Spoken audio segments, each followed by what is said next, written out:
everyone. Great to be here.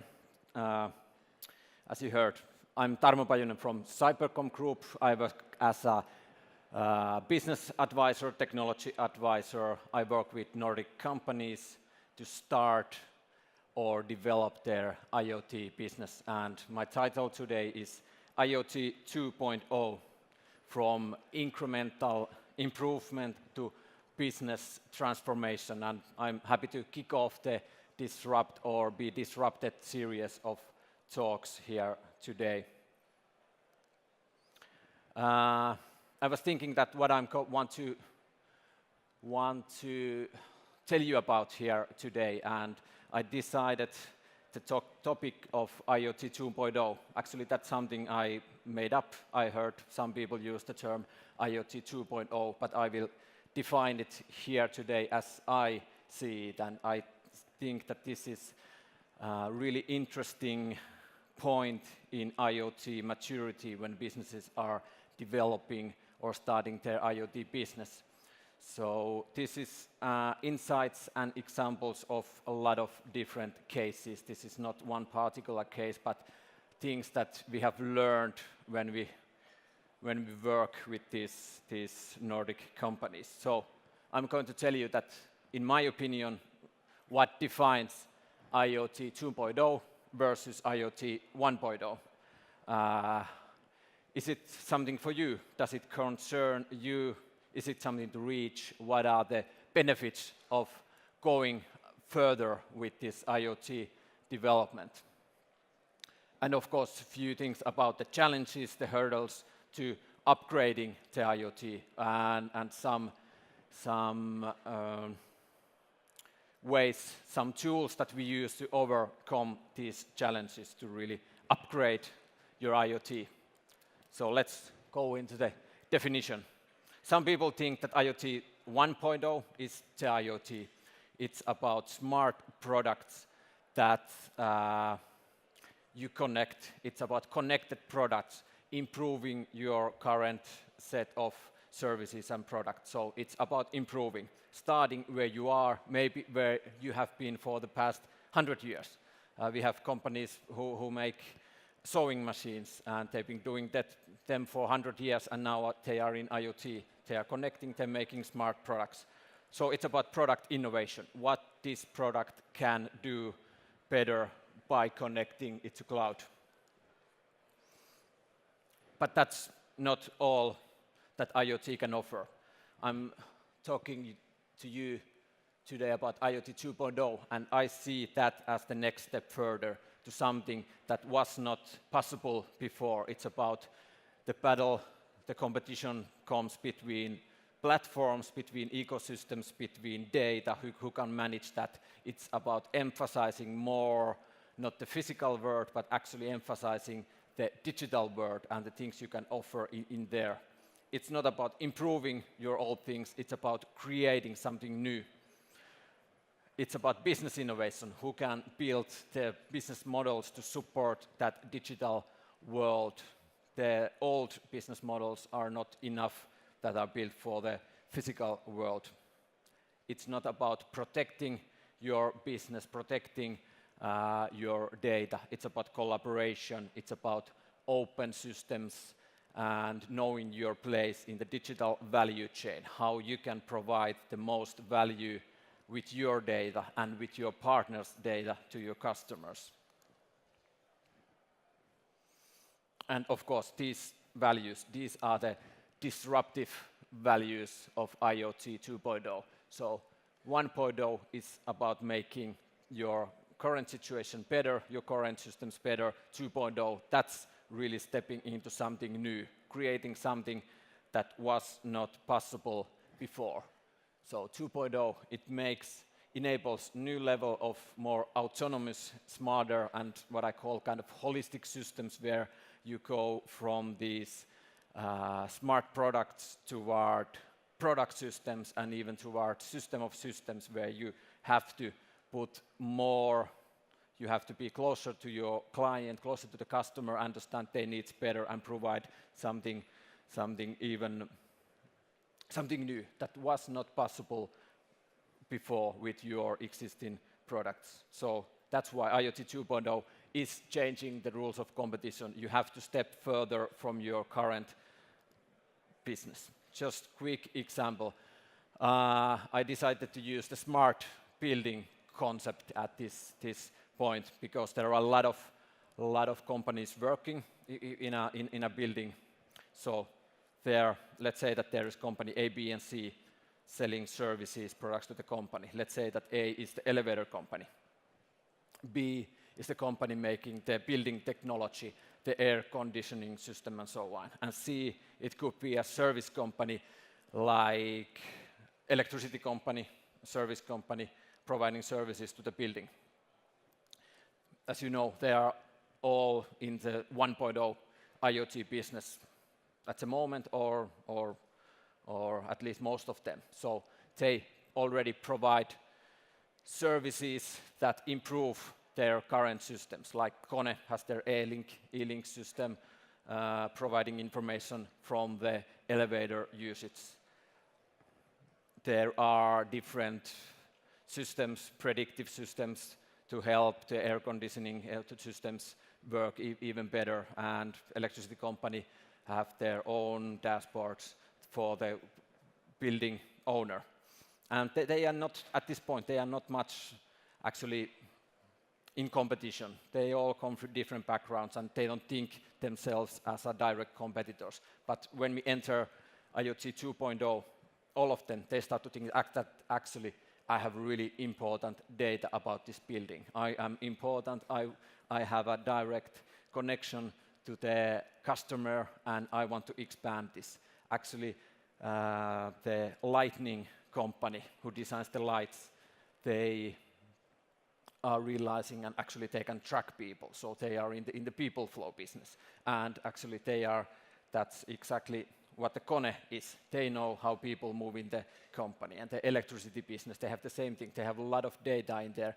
And at this point, you know, they all start to battle from the same resources. Who can gain most data? Who can build the most valuable system from their data? And of course, in this battle, the old methods are not working anymore because you have to start building these platforms, ecosystems.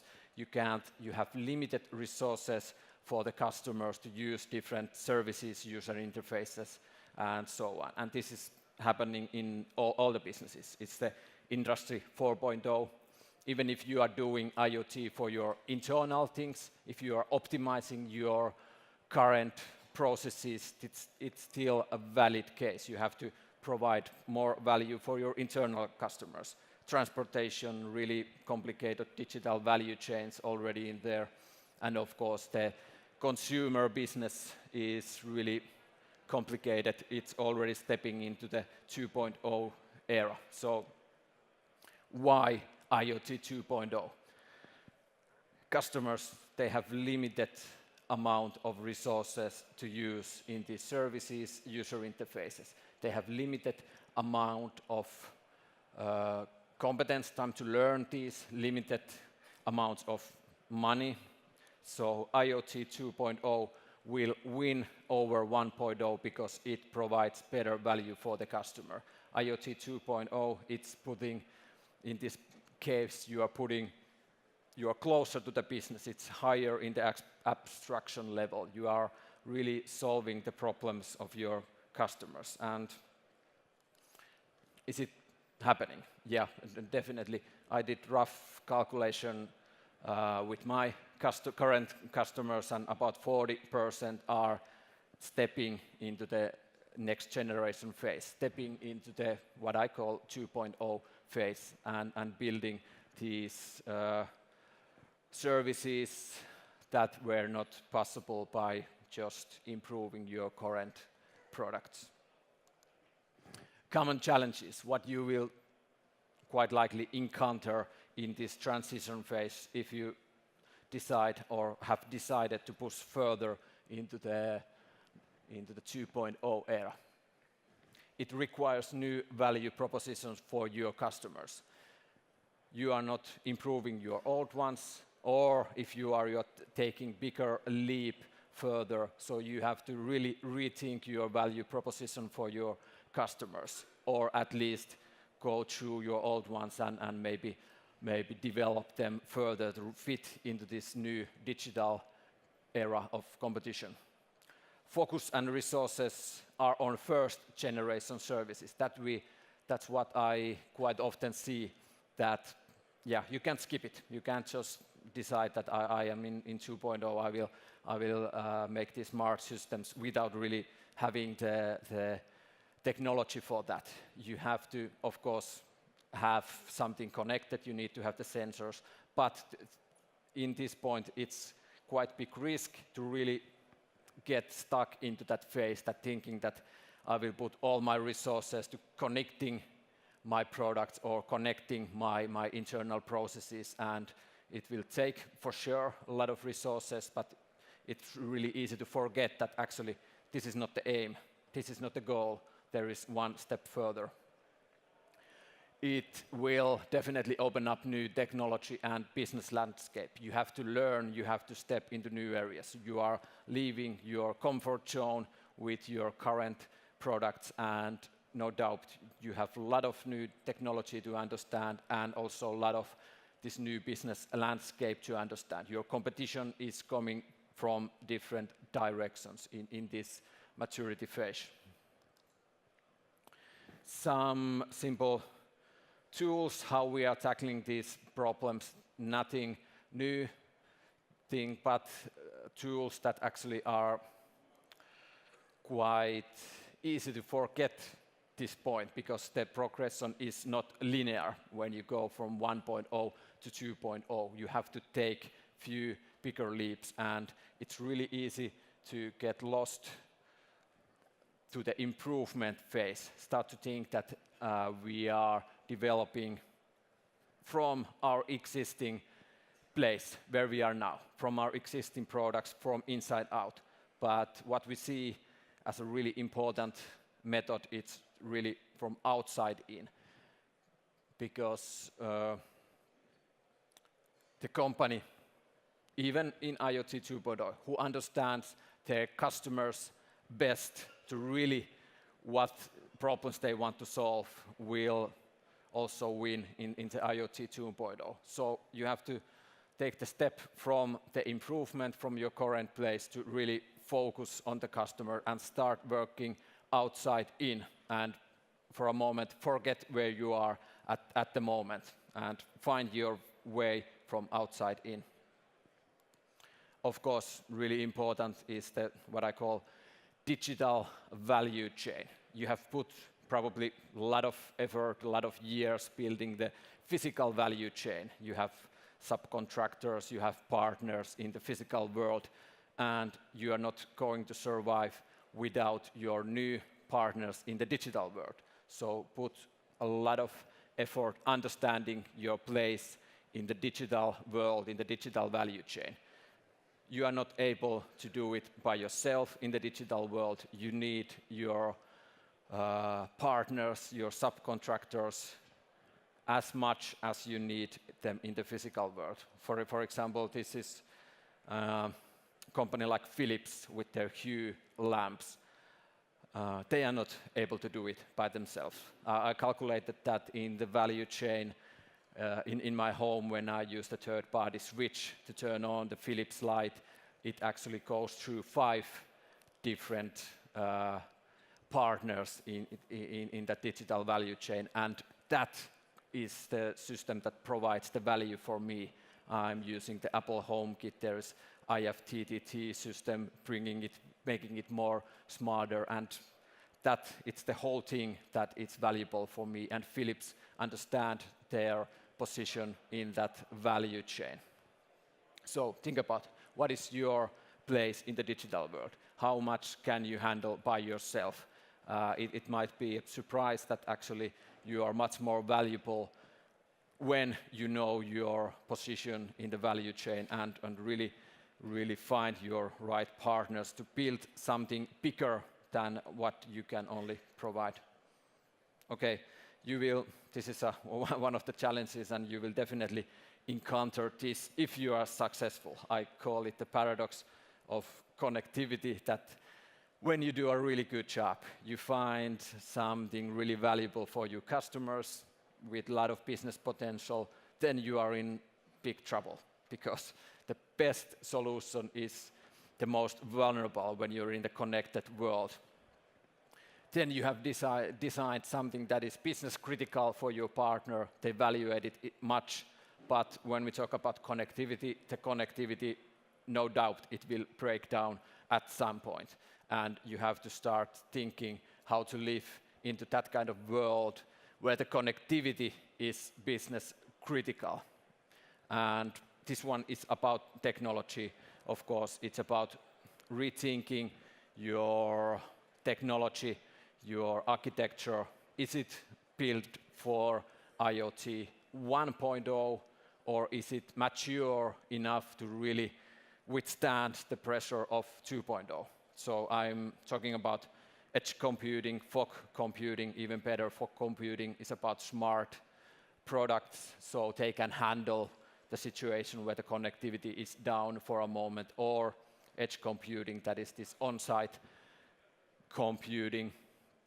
So you might have reconsider your architecture if you have built your system for the demands of 1.0 for the smart products, because they are not that valuable usually. If you have dashboard for your smart products, your customers are going to live without it hours, minutes, in many cases even months. So when you are more valuable, closer to the customer, you have to build your systems, you have to design your technical system for that. Again, something that is, of course, not new thing, but comes into high value when you mature further in the IoT.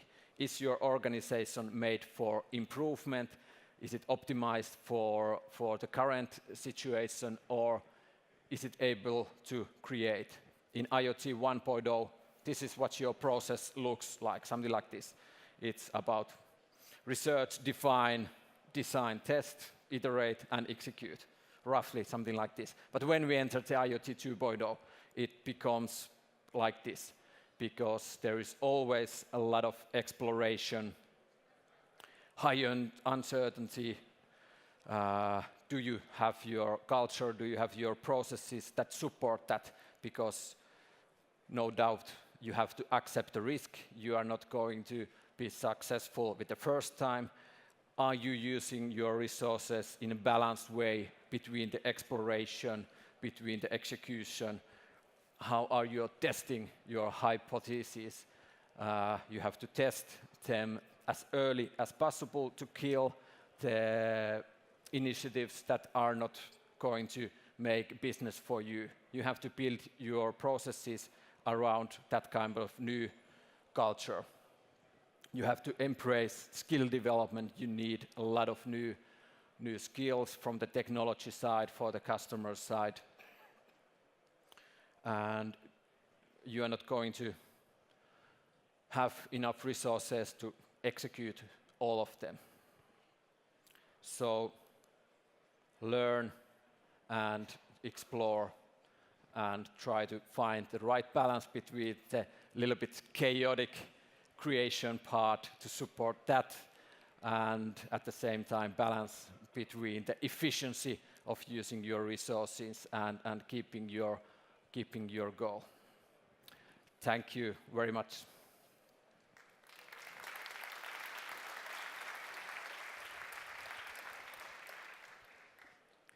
Thank you, Tapio. Perfect timing. We are right on time to continue with the schedule. Just a quick thing. If you could give one advice: learn and explore. What would it be? Yeah, definitely about the customers.